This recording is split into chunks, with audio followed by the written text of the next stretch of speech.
Good evening, I'm Greer, President of Seahorse Victoria. My guest tonight is Kalman Warhaft. Welcome, Kalman. One of the things about tonight is how different activities it works with inclusion, and I understand you've been involved in ballet all your life and run a ballet school these days. Before we get on to about the school, what's your background in your love of ballet? Love of ballet stemmed from when I was basically 5. Used to go with my dad to his best friend's house, and they were watching footy, and his wife was a ballet teacher. So in the other room, she would have videos of ballet on and making costumes, and I'd end up wandering in there and ended up saying to Mum that I need to go and do ballet. I want to do it, and so got taken along with my twin brother. My twin brother lasted 6 weeks, and I stayed on for the rest of my life. I think straight from the start, I saw the physicality of it, and the way that they interacted. They were both pretty much the same in terms of the physicality that was happening. Because recently, I think an AFL player was injured last year and took up ballet as part of recovery process. Yeah, a lot of the sports medicine, a lot of the research is being done on ballet. Dancers in Australia in particular, they've got a huge medical team in the ballet and that have gone now across to the football and are assisting them with their rehab and different elements. Were there many boys in the class that you went to? Just me and my brother to start. All through my junior years, it was pretty much just myself in a sea of girls. So I was the odd one out, or the unique one, or the special one, which I thrived off. I didn't mind being different. I also went to an all-boys normal high school. They were extremely supportive, but being an all-boys school, every boy did after-school sport, and I had my hand up and I go, oh no, I'm going to go off and do ballet instead, which was being the unique, different one again. So did that sort of much, say, bullying or teasing? It did, but I wouldn't say any more than anyone else with a difference. They're redheads or anyone. Boys in high school are going to pick on people for pure entertainment, but I learned how to deal with it or put walls up very quickly and push it away. And then once you show that it didn't affect me, they stop. What about being the only boy in the girls' class? In the younger years, it was being the different one as well. The nice thing about ballet is it's very yourself. You're dancing for yourself. So even with a sea of girls, there's not. It has the history and traditions that there's very limited talking or verbal communication in the class between students. So there's quite a little verbal communication in the class, and it's really between you and the teacher and your experience, even though there was a group of girls. It also allowed the ballet schools, local ballet schools, love having a boy because all ballets have boys' parts in them and they need boys to put on a ballet. I felt unique and special in that environment. I would imagine also too, as you're describing, sort of a bit like individual sports, athletics or tennis or something like that, you really have to concentrate on your own performance more so than the other performances. What did you think of the teachers? How did they sort of react? Mum and Dad were very supportive, and so they, right from the start, were looking for ballet schools, or Mum was looking for ballet schools that had male teachers.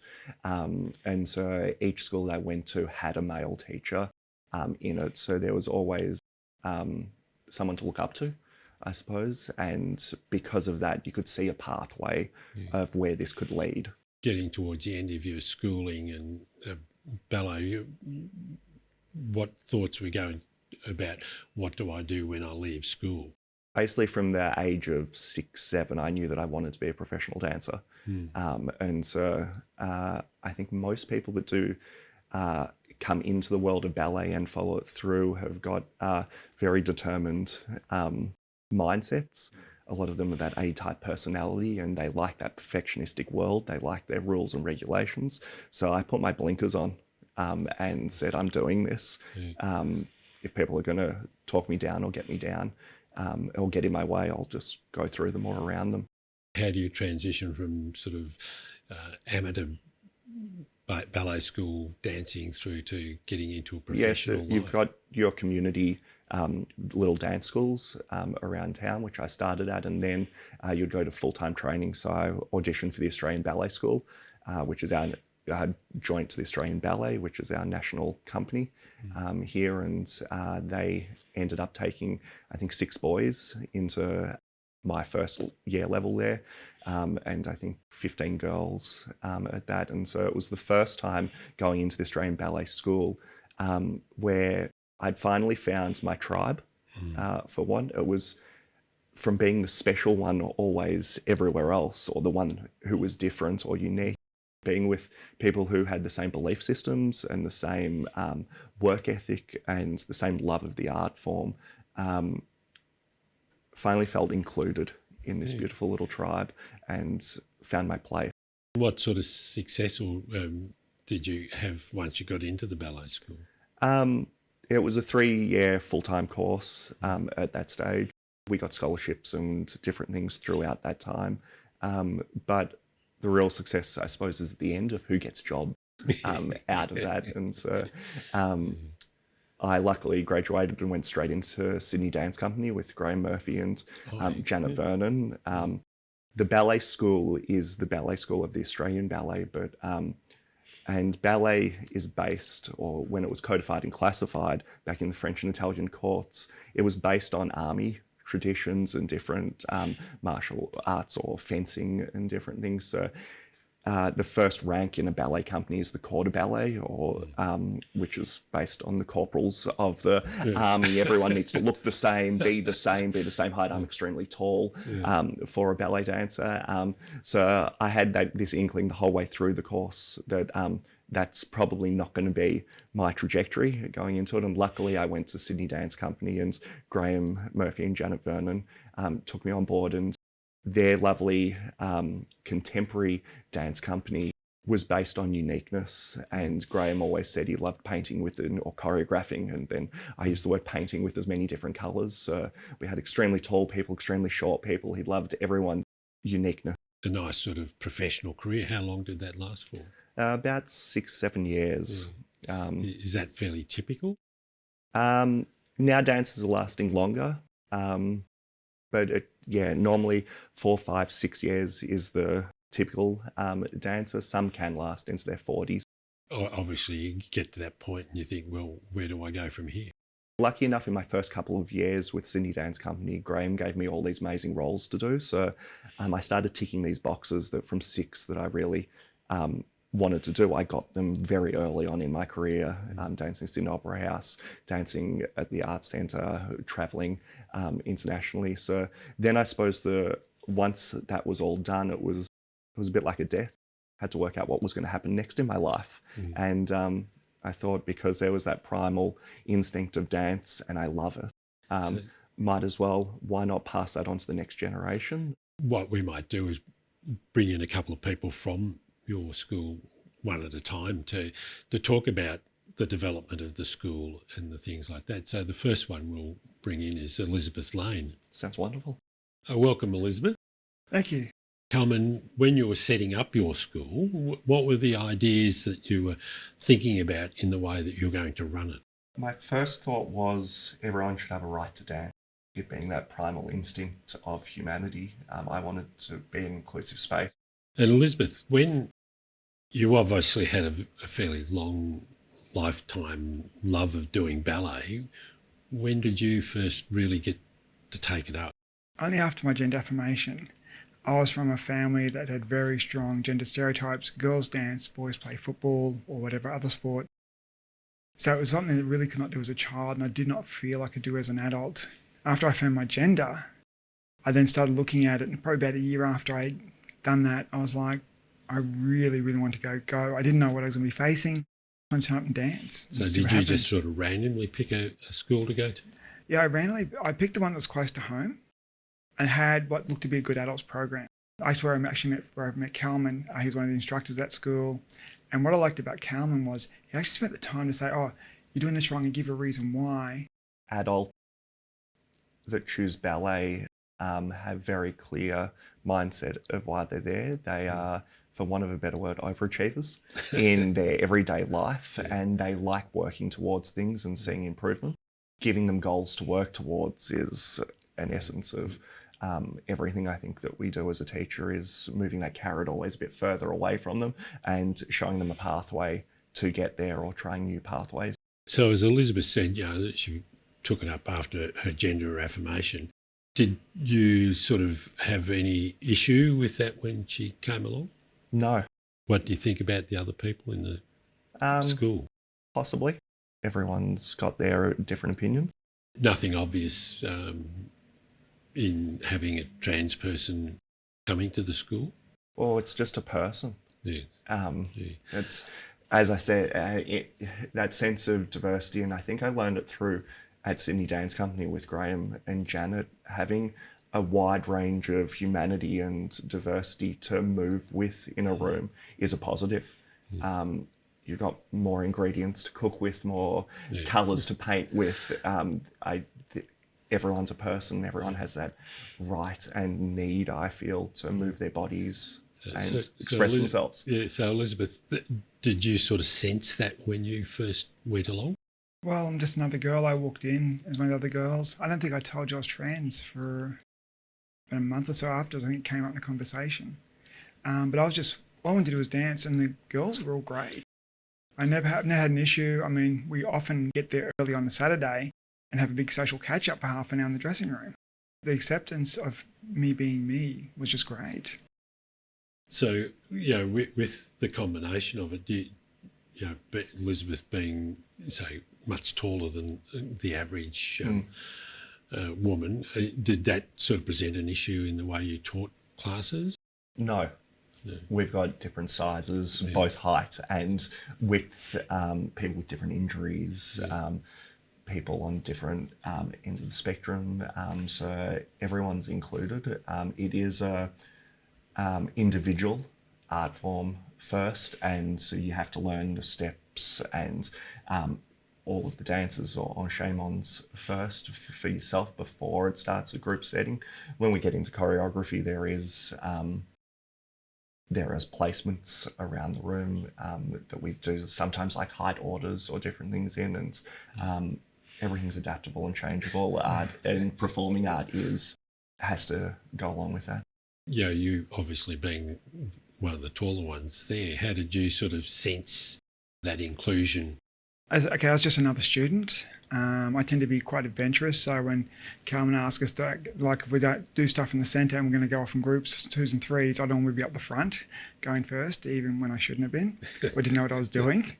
But I found the whole environment was just one of inclusion.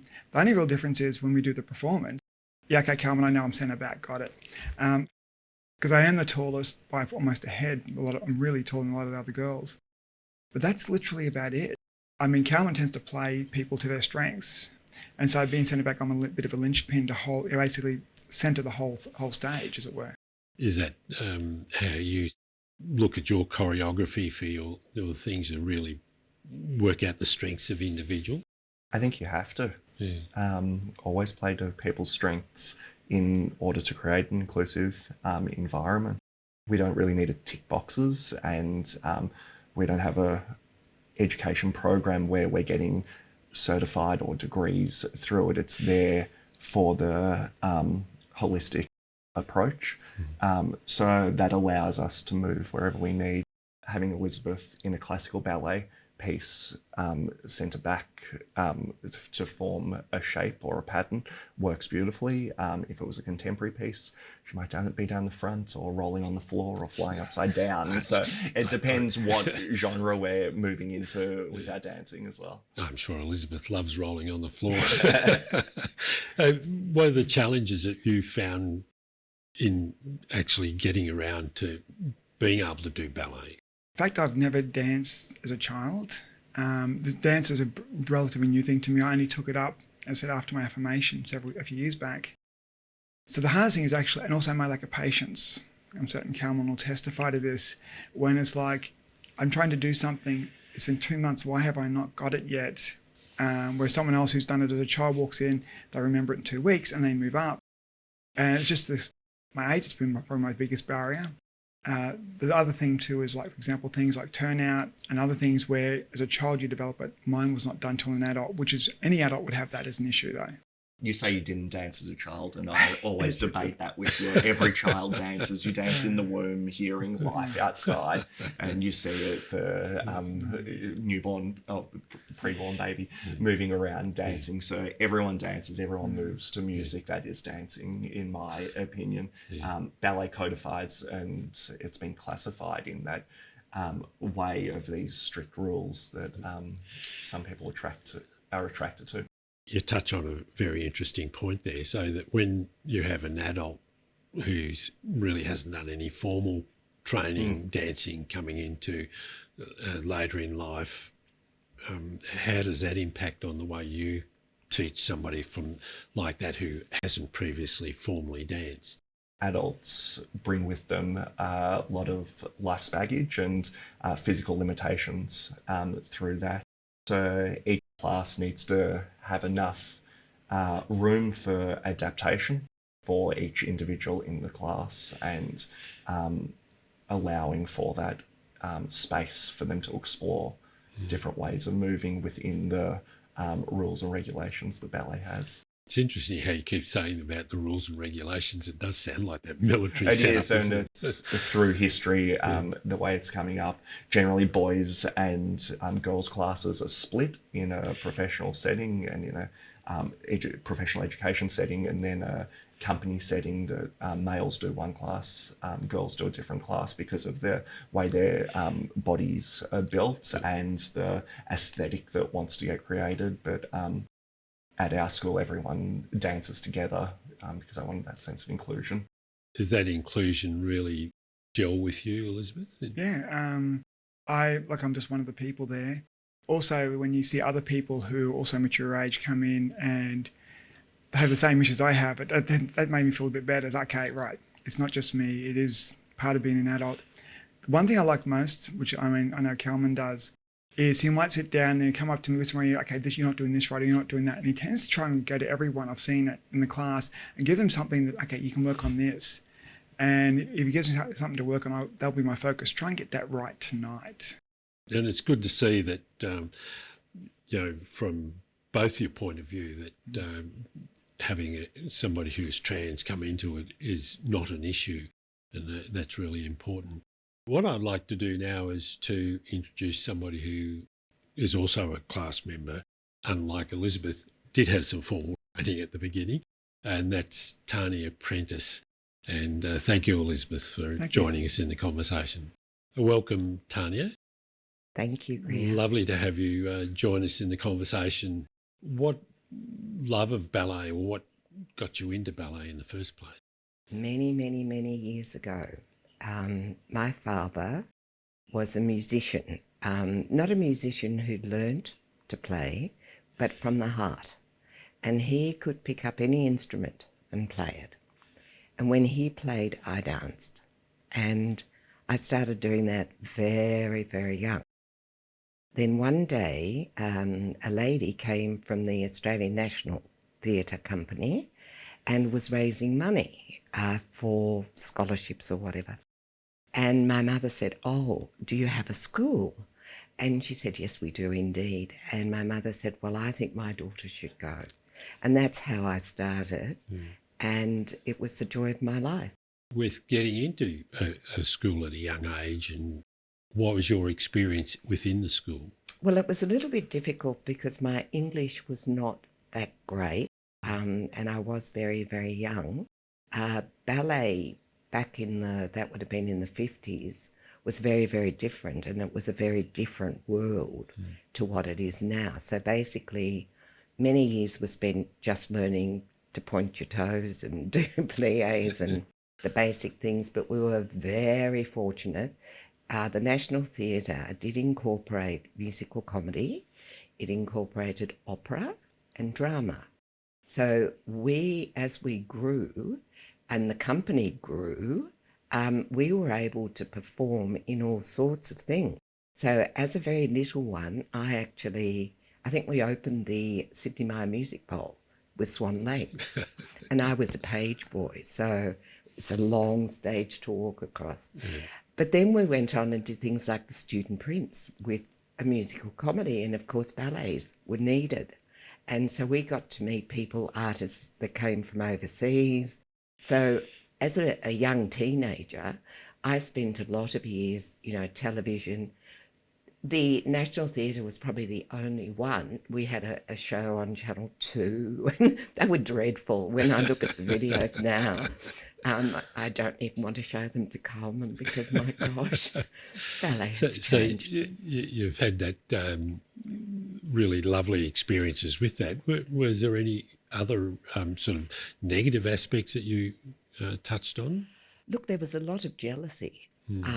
Which I don't know whether it exists now, but it did then. And I remember a horrific experience where I was fortunate enough to be doing a really very difficult solo part and sort of, headlining a show. And there was obviously someone there who was very, very uncomfortable. And before I went on, I went to put my tutu on, which was magnificent, a Spanish thing, and someone had taken a pair of scissors to it, and they'd cut all the lace around as I'm going on stage. It was just terrifying, and I thought, how can people be this vindictive, jealous, nasty? So yes, back in those days, it was difficult because if you were good at what you did, there was always this jealous aspect that someone was out to get you. And that taught me probably not to overreact to these situations. Always carry safety pins so that you could pin back whatever you have to and rise above it. And I think it teaches you to be a little tougher.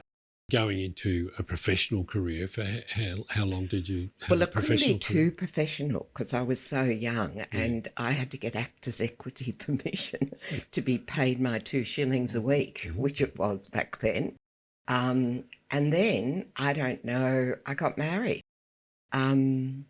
I was teaching the opera school people how to do movement, like a gavotte or how to die if you got shot in the Oscar. And that was a great learning experience. And of course, opera singers can be quite difficult and they do like a drink.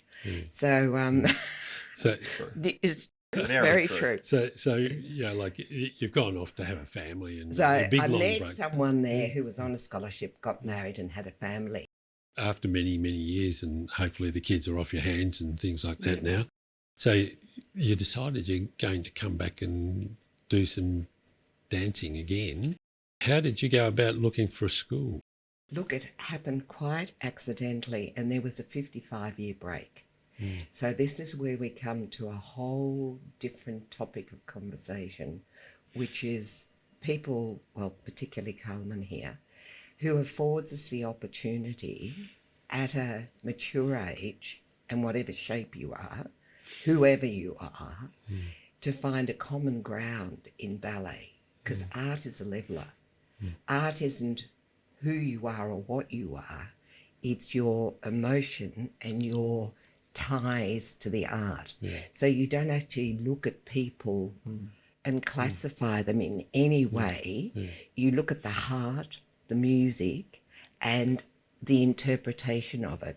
So I was very fortunate because I decided that I should lose some weight, becoming very elderly.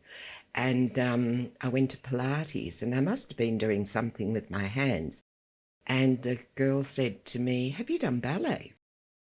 And I said, "Yeah, many, many years ago." She said, "Oh, well," she said to me, "there's this wonderful teacher, Kalman, and he has a school in Deep Dean, and he does teach adults." And I said, "Oh, my goodness, can there be such a thing?" And I said, "I don't think I could even bend a knee without falling over." So, Kalman, there you have somebody clearly who's very good in the past from ballet and still has that enthusiasm. What was your reaction when you got somebody of that standard coming? It's always a joy to welcome someone new into the class or into our school and the environment. But I think Tanya touched on it beautifully with the word love. There's this sense of love for the dance form, love for the music, love for humanity in the room. And so Tanya brought that tenfold in. So much joy radiating out of her. And it's so lovely when we get people with that exuberant love bouncing out to everyone. When you got there, the introduction to this class in Deep Dean is, what was your initial reaction? The minute I set eyes on Kalman and I saw him move, I knew that he had a special soul. He is the most beautiful dancer. But apart from that, he has an empathy with everybody.